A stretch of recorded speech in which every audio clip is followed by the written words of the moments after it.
Tell us about your world. Tell us about your farm and where you're at and what you do. Yeah, thank you for having me. I farm around the Valley City area. We grow corn and soybeans on our farm. It keeps us busy, throughout the year hauling corn. And something that really keeps me busy is my time on the United Soybean Board. That keeps me quite busy throughout the year. That I do know. And Matt and I got the chance to run across each other when we were at Commodity Classic in Florida at the start of March, because Commodity Classic is the world's largest indoor farm show. And especially here, I should say probably the US's largest. And we see all the commodity groups get together, corn, soybeans, sorghum, and even the wheat growers. So Matt, with US Soybean Board, what was your mission while you were at Commodity Classic? What were the things that you were really focusing on? Well, we're always looking to add value at the end of the day to the 515,000 soybean farmers across the country. The return on investment, we like to advance our portfolio and really diversify ourselves, try and continue to build on the markets that we continually have, but also find, new markets, new uses to continue to build the diversity and the portfolio, of our soybean investments throughout the country and in the world. And there's some pretty cool things. One of them that I saw as far as your investments and ideas, I mean, I know you look at a global scale, but did you get to talk about the turf we were standing on in your booth? Yeah, that's kind of a thing that it's made in Georgia, right here in the United States. It's called Finlon. It's made with soy-based products. It's just one of, thousands of products that are made with, with soybeans. And so we continue to grow that, continue to try new things. There's, there's Pure Bond hardwood plywood that's made with, soybeans. That's found nationwide and even at every Home Depot across the country. So every Goodyear tire in the next 10, 15 years is going to be soy-based Goodyear tires. They continue to expand their line of tires.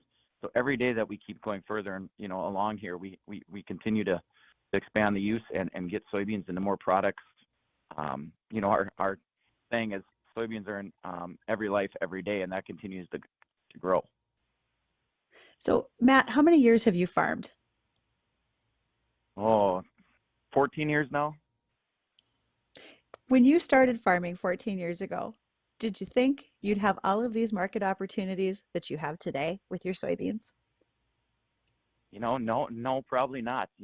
Soybeans have everything's expanded. You look at the yields we can get, the genetics of stuff. It's really come a long ways, even in the last 7 or 8 years. And I believe there was something that was said to us when we had a meeting with United States Soybean Export Council and American Soybean Association. We had a joint meeting with them. And I think it was said that this year we set an export record, but we didn't set a record to any of the top 20 largest importers of soybeans. So that just tells you how, we've expanded these markets and continue to build on our exports and our growth of soybeans out of the United States and across the world. So as I think about some of those things, Matt, North Dakota, soybeans are pretty near and dear to our heart. And in some ways, they feel like sort of a new crop, right? We've probably been growing our soybean acreage, pun intended there, really over the last 20 years. When you think about that and these new soybean processing plants that are coming online, how big is that for the state of North Dakota? How much is that going to expand what we can do on a global market? Well, typically North Dakota is the number one exporter of whole soybeans out of the United States. Majority of that goes out to the Pacific Northwest, takes that route. But, that's going to open some opportunities for us here, with the crushing facilities, the biofuels, the meal, that's kind of the thing now. Biofuels are projected to double by 2028, 2030. And, that's going to add a lot of meal to the market. 20% of the bean is oil, 80% is meal. If we're doubling the oil, that's a lot of meal. And I think that gives opportunities for, the meal to be a little cheaper to feed animal agriculture, and hopefully in return, that helps lower the price of animals, of meat in the end. So I think there's a positive for everybody there. Matt, not like you don't have enough things to do, but tongue in cheek, I'm going to ask if we've got that much more soybean meal, and as a soybean grower, you're going to get some hogs now, so you got a way to use up some of that meal here in the state. No, no, I don't think so. The soybean board takes up too much of my time to be able to do that. That I do believe, yes. So, yeah, lots of good things here to talk about with our guest, Matt Gast. And Justin, I saw you walking up towards your mic. Did you have a question for Matt?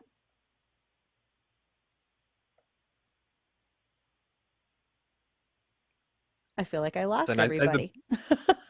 There you are.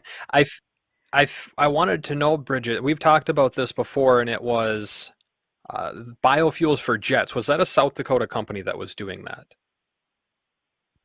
That's actually Jevo. They were a company out of Colorado, but they were looking at building around Lake Preston, South Dakota, so that they could be doing more with that. But Matt can probably speak to the fact that we know the oil that's going to go from the Spiritwood refinery would be going out to Marathon and Dickinson, if I'm not mistaken. Yeah, yep, that is correct. That they have a contract. I believe they have a contract with them out there, and that's where I think all that's going to go.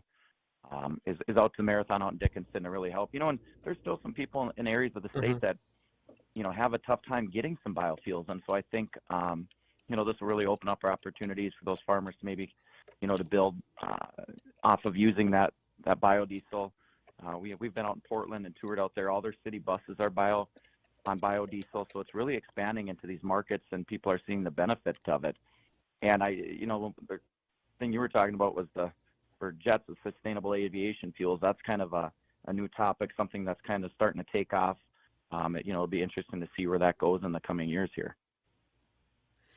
Well, if it does end up taking off, it'll just be an even greater demand for soybeans and other forms of the biologicals. Matt, this has been really interesting, and I'm looking forward to continuing this conversation, but we're going to hit bottom of the hour. So if anyone wants to join in on this conversation, ask a question, feel free to reach us on the Red Wing Studio phone line here for Weather and Ag in Focus. That's 701-293-9000, or you can send us an email, weatherorag@flagfamily.com. When we come back, we'll pick up this conversation. We'll touch a little bit more on what we've been talking about. And Matt, we've had a couple members on before, and I'm still a little confused. So I'm hoping you can maybe give me a reminder or a refresher of what the United Soybean Board is and what you guys do. So when we come back, we'll get all of that answered and your questions. So we'll be right back. Oh, can you imagine a stress-free Sunday with family, friends, fun, and food? You can have it when you make Barron's your new Sunday brunch headquarters. Experience a brunch like nowhere else. Your kids will love the customizable waffle bar, fresh scrambled eggs, thick cut bacon, and much more. Plus, while Mama sips on a mimosa, you can wear out the kids in the arcade at Kingpins. For a stress-free Sunday, mention My Brunch Headquarters and receive 20% off brunch at Barron's. Make your Sunday stress-free, filled with great food, no cleanup, and most importantly, where family, friends, fun, and food come together for brunch at Barron's. Go to brunchatbarons.com. Again, brunch at BARONS.com. And don't forget to mention My Brunch Headquarters for 20% off and experience your stress-free Sunday at brunchatbarons.com. Brunch at Barron's, located inside Kingpins off I-29 and 52nd Avenue South in Fargo. Now is the perfect time to upgrade your kitchen with new appliances from Regals. Get up to $2,000 back on select GE Profile appliances now through June 1st, featuring the latest smart home technology, providing a simpler and smarter cooking and cleaning experience. Smart technology meets unbeatable prices, plus free delivery and free recycling of your old appliances. Find out why for over 75 years Regals has delivered value. Regals, 609 Main Avenue, Moorhead. What do eyewear and weather have in common? Join us for the Aspire Optical Eye on the Sky weekly weather forecast to find out. Each Tuesday morning, Dean Wysocki, Justin Storm, and myself, Ashley Freeborn, owner of Aspire Optical, will bring you the 7-day forecast. You never know where we'll be or how it will be presented, but we promise to bring you the most accurate forecast this side of the Red River. And learn how you can save big on eyewear from Aspire Optical. Watch the Aspire Optical Eye on the Sky weekly weather forecast on our Facebook, YouTube, and Twitter pages. Trust us, this is weather and eyewear like you've never seen. Boston Tri-Co-op is hiring an agronomy manager. Must have sales and agronomy experience, able to sell crop protection, fertilizer, and chemicals. College degree in agronomy or equal experience is preferred. Enjoy competitive salary and benefits including health, long-term disability, dental, life insurance, HAS, paid vacation, and retirement match and profit sharing. Email resume to jen.howard@bostoncoop.com or call 218-435-6919 and ask for Brent. Boston Tri-Co-op, hiring an agronomy manager, and it could be you. Are you looking for a summer internship? If so, you are in luck. Mindak Farmers Cooperative, located in Wahpeton, North Dakota, is looking for summer interns in electrical and instrumentation with the opportunity to expand into full-time employment. For more information, call 701-671-7777 or apply now online at mdf.coop/careers. That's mdf.coop/careers. A little slice of the country, still close enough to the city. A quick 30-minute drive north of Fargo will have you living the life on a beautiful 10 acres. This property checks all the boxes. Rows of gorgeous mature trees. Check. 3 bedrooms, 2 bath. Check. Large metal outbuilding and hay barn. Check. Did someone say chickens? Check. Check. Schedule your showing today at nancykellyrealty.com or dial 701-306-0486. Dakota Valley Electric Cooperative knows it's tough out there. Please keep safety in mind as you go about clearing snow, especially when you're using heavy equipment. These big green boxes, enclosures, and transformers, they're energized with 7,200 volts of electricity. That's 30 times stronger than the voltage that powers your home or your farm shop. So please be careful to avoid damage to equipment, or even worse, catastrophic injury to yourself. Supporting safety on the air because they care are your friends at Dakota Valley Electric Cooperative.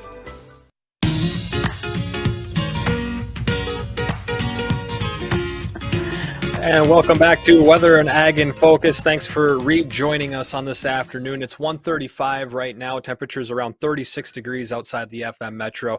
We're visiting with Matt Gass. He's the United Soybean Board member as well as a soybean farmer. And if you want to join in on our conversation, feel free to do so on the Red Wing studio line by calling 701-293-9000. Now, Matt, before we went to break, I had a question there. I wanted to know if you could give me a little refresher on what is the United Soybean Board?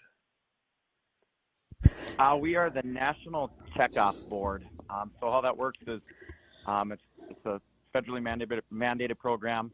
0.5% of every dollar that's brought into an elevator gets taken out for the checkoff. The state gets to keep half of that, and then any state that's a member, or they half of that, half what they take in then goes to the national board, which is United Soybean. I see. So what's your favorite? Continue. We use that for research, promotion, trying to find new uses for soybeans. Just given the return on investment to the soybean farmers across the country. Currently, for every dollar that a farmer puts into the checkoff, they see roughly $12.34 return on investment. So we're pretty proud of that number. What would you say to people that are maybe against the idea of the checkoff dollars? And you would kind of just answer that a little bit. For every dollar that you put in, you're seeing $12 back in return. But we've still heard from comments and other people that I feel like I should have the option to opt out of the checkoff dollars. Yeah, we just use it as a great opportunity to continue to build, on the soybeans and to find new uses and continue to help add value to the dollar of the soybean. And that's our main focus. That's our main goal. We don't do any lobbying, any political work. That's our counterpart at the American Soybean Association. They're the ones in DC fighting for, farmers, stuff like that, and regulations, and or the North Dakota Soybean Growers Association. They're the ones at the state capitol in Bismarck. So there is a difference between there. With the checkoff dollars, we're not allowed to do any policy, any lobbying, any things like that. It's strictly research and promotion. I see. And going back to the United Soybean Board, can anyone become a member? Is there an application or a process that you have to go through to become a member of the board? Yeah, each state, it's based off production. 4 is the most members that you can have from one state. North Dakota has 4 members. You can serve 3-year terms, so every 3 years you have to go through the reappointment process or the process to get appointed. Through the state level, they do a interview process, and then the state board, puts the nominations forward of the main and then the alternate, and then from there it goes to USDA in Washington D.C., and then it goes through their channels and their avenues, and eventually USDA, the Secretary of Agriculture, makes those appointments. What would you say has been the most rewarding thing or your favorite thing about your time with the United Soybean Board? Just understanding the places that our beans go, the things that they're used for. Before I was on any type of soybean board, I had no clue about all the products that soybeans were in. The uses of them, the things that we can do with them. That's just something I had no clue about, and I think it's opened my eyes a little bit to how valuable they are and how important it is to continue to find new uses for them, new markets, and continue to promote them, not only in our country but across the world. That's super cool. So I want to ask a question, Matt, and Justin kind of led into this with what's been some of the most eye-opening experiences you've seen, but you're probably getting a ground level view of projects that could be moving forward with some USB funding, with markets that are opening up. Is there one in particular that's really got you excited that you're like, man, I can't wait until this comes to fruition, or I'm really proud that we already got it there? There's so many projects that we have. We put a lot of value into them. The partnerships that takes us a long way. The partnerships with Goodyear, Skechers is now using soybean oil in trying to get it across all their lines of shoes. So it's something that people might not understand that it's in, and we're proud of that. Our continued work with USEC and the WISH program, and these emerging markets, and getting these markets going, that's valuable to have those partnerships and work with those organizations as well to continue to promote the bean and just continue to find new projects and uses. But they're all exciting in a different way. There's one of the things I think that can be a big thing going forward is high oleic soybeans. Currently this year they're projected to be about 800,000 acres of high oleic soybeans. And then the next couple of years, that number is projected to hopefully be around 3 million acres of high oleic soybeans. Wow. Sheesh. Wow. Matt, we've talked a handful of times about some of the products that the soybeans and the byproducts of soybeans have been going into, like you had just mentioned with Skechers shoes. Bridget was talking about the turf that was using soy oil. We're talking about different forms of biofuels, insulation around wiring, in the tires. I might be putting you on the spot a little bit on this question, but do you have any other examples that are like, wow, I had no idea that soybeans or soybean oil was used in this product? Because it seems like this list that we've been putting together is just never ending. Yeah, there's a few things. There's actually, I know Alaska has been using soy-based road paint for their highways up in Alaska because it's really way more environmentally friendly. Yeah, so when it runs off into their waterways or into the anything rivers up there, it's not near as harmful for the environment up there. We got a dust, to keep dust down on gravel roads. That's a soy-based product, and it's it's just a better product for the environment. And so there's things like that we continue to find and grow. And the high oleic soybeans, that they're finding that that oil, it can be used to make biodegradable plastics and things along that line. If we've all gone on vacation and you go to have a drink somewhere and you have a plastic straw or a paper straw, you know how annoying those are. Well, now there's biodegradable straws that are made out of soybean oil, and so it's continuing to grow to things like that. Favorite things that you all are doing really is cool. with that plastic. That's very cool. Yes, I like that a lot. Well, there's been such a big push to get rid of straws, with Save the Turtles and everyone switching from the plastic straws to either, a biodegradable or a paper straw now. So I had no idea. I didn't know about the road paint. I didn't know about the straws. I'm just learning new things that soybeans are used for every single day here. Yeah, there's over 1,000 products that soybeans are used in that or every day. And so it's continuing to grow, and, we find value on that. We really, we're proud of what we've done to help grow that and to continue to build off of that. So we're excited to see where the future brings us on that. Right. So here's a question for you, and this might be a little speculative and just assuming or guessing or predicting the future of soybeans and the prices of soybeans. But with all these new things that are finding uses with soybean oils or just the byproducts or the bean itself, as well as the push to use a more bio-friendly fuel with the soy oil that we were talking about with the jets and the airlines, where do you see soybeans 5, 10, 20 years down the road as a price? Do you think we're going to continue to see it increasing at a steady pace? Do we think we're going to watch this kind of exponentially grow over the next decade or so? Or do you think we're going to kind of hit a level where it's going to plateau?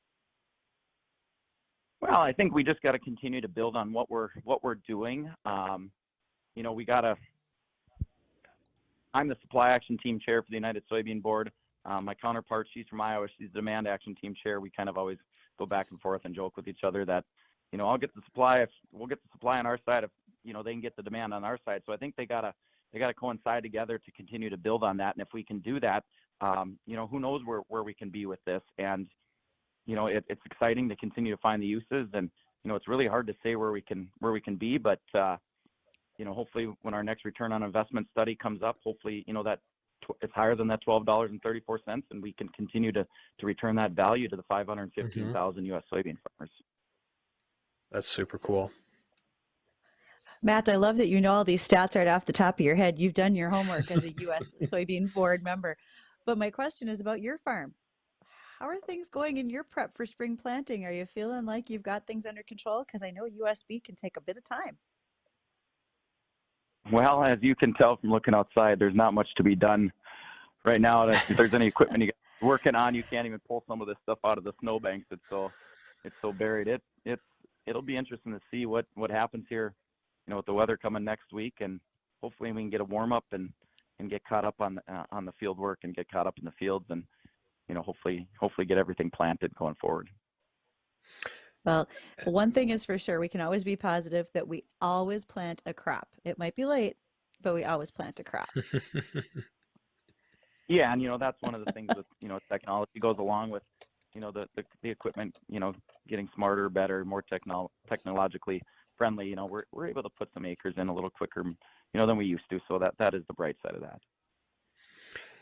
With the late season of winter stretching into our spring at this point and still having a lot of snow that we need to melt off, I know that this is kind of worrisome for those that are planting corn because they like to be in the field sometime soon, and it ain't going to happen, at least here in the eastern portion of our state. And I know that soybeans generally get planted after corn, and they're usually planted later in general, outside of just the delayed plant, which kind of, again, is going to hit corn more. Do you have any concerns right now going into the spring and summer when it comes to a soybean crop this year across the state? There's always concerns when it's this late and there's this much snow out there. But we've, the last couple of years, we've been a little drier in the summer, and we've caught a few later rains, and actually our late planted soybeans the last couple of years, because of those later rains, were our better yielding beans. And so you never know what's going to happen with the weather. All we can do is hope to get in and push and try our best and get in as much as we can, and to hope for some rain. Yeah, I agree. And you think probably it's going to come. Well, I hope so. And you've probably noticed too that you look at some of the end-on sites, there's not any frost in the ground. We've noticed that around our farm too. With all the snow cover, there really isn't any frost. So, last year at this time we didn't have any snow, but we still didn't get into the field till 4th, 5th, 6th of May because the weather was so cold, the soil didn't warm up. So, there's no frost. So I hope that is in our advantage here this year with all the snow cover. I think that's a big thing too when it comes to it, because we've had from last winter to this winter, I mean, they've been pretty different with the amount of windstorms versus snow we've had versus cold. And last year, we got hit with that wet spring, but we also had frost that was 36 inches deep into the ground. And this year, in spots, there's no frost at 8 inches. And that's because all this snow is acting like such an insulator. So I feel like, in a way, even though we have more snow on the ground than we did last year for this time of year, when it goes to melt off, we're going to get through that frost layer relatively quickly, much faster than last year when we had to burn through 3 feet of it. But I feel like that's going to help out a lot when it comes to the flooding potential and allowing a lot of that to drain out into the soil versus just sitting on top of that frost layer and eventually getting into the river system. Yeah, that's something we're kind of, with our agronomists too, we're talking about is maybe hopefully this will replenish some of the soil moisture as it melts. It can soak in through the soil instead of just everything running off, into the ditches or into the sloughs or, waterways or whatever. Hopefully it can replenish some of that soil moisture, and we have good moisture for planting. And the way it's probably going to end up going, it's going to go from these temperatures to 50, 60 like that. And nobody really wants to see that with how much snow is out there. I don't think that's good for anybody. No, definitely not. Just need a couple of weeks of some mild weather. Just slowly melt and freeze at night. Yep. Yeah, we're, and that's kind of what we're, as farmers, you used to stress about it, but there's nothing you can do about it. You just wait for your time to get in and try and get it all in when you can get into the field. Right. Absolutely. Take your planning when you can. So Matt Gast, who's been our guest today, he farms at Valley City, North Dakota. He is also a member of the US Soybean Board. And so Matt, if folks wanted to reach out to you or to the board, any place they should go to find you? Yeah. United Soybean .org is the website there. There's all kinds of good information on there as far events to contact us. Anybody looking, for requests for proposals, a researcher, somebody that, is looking for some checkoff funding to help promote soybeans and some research and whatnot. There's all kinds of good stuff on the website there. Thank you so very much, Matt. For all those who are listening, don't go away. We're going to catch up with the American Ag Network.